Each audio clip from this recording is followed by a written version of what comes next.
Welcome back to Sugar with Tea.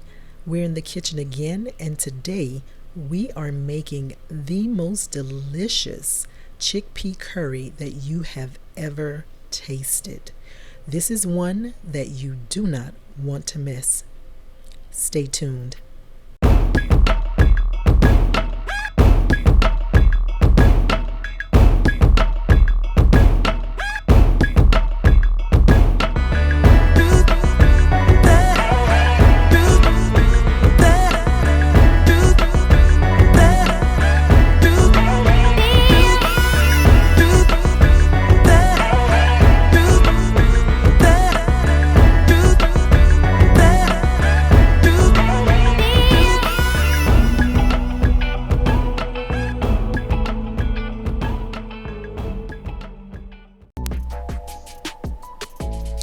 Okay guys, let's get into it.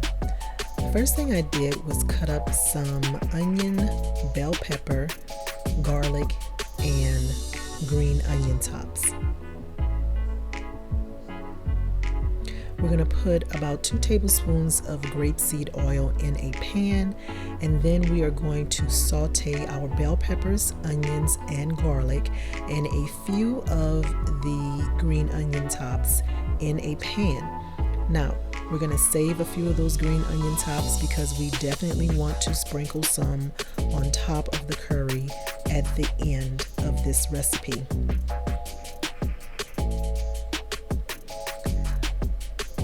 Toss your vegetable mixture in the pan and make sure that you have coated it with oil.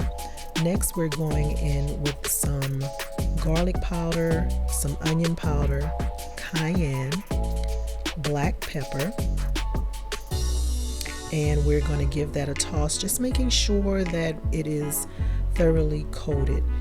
I actually went in with some Italian seasoning, and that was on a whim. I don't usually use it in this recipe, but my soul said grab the Italian seasoning, so I did. Next, we're going in with the fire roasted tomatoes, and I have to be quite honest with you, I think the next time I make this recipe, I'm going to do a ratio of 1 can of tomatoes to 1 can of coconut milk. I think the tomatoes overpowered this recipe, but that's just my taste. You try it out and let me know what you think. I cooked the tomatoes down for about 10 minutes because I wanted to get that umami flavor out of my tomatoes. If you don't know, the longer you cook your tomatoes, the better they taste. That's why Italians cook their sauce all day long. Next, we went in with our chickpeas and we gave that a stir, and I went in with the coconut milk. Now, I will say this, do not be afraid if you open your can of coconut milk and it is curdled or solid. Just give it a shake, mix it up real well, and go ahead and add it to your pan.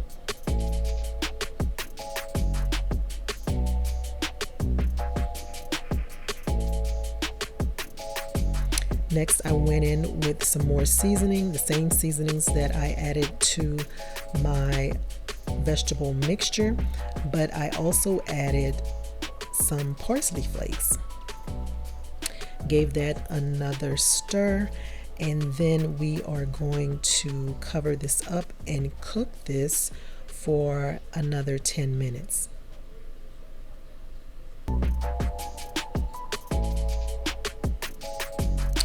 This is what we had after 10 minutes, and we're just gonna give that another stir, making sure that everything is looking good and it's smelling really good at this point. I want to cook this further because I want to further cook down those tomatoes. So I covered it up, cooked it for another 5 minutes, and I was thinking I want some more substance in this dish. So I decided to add a few more things to it.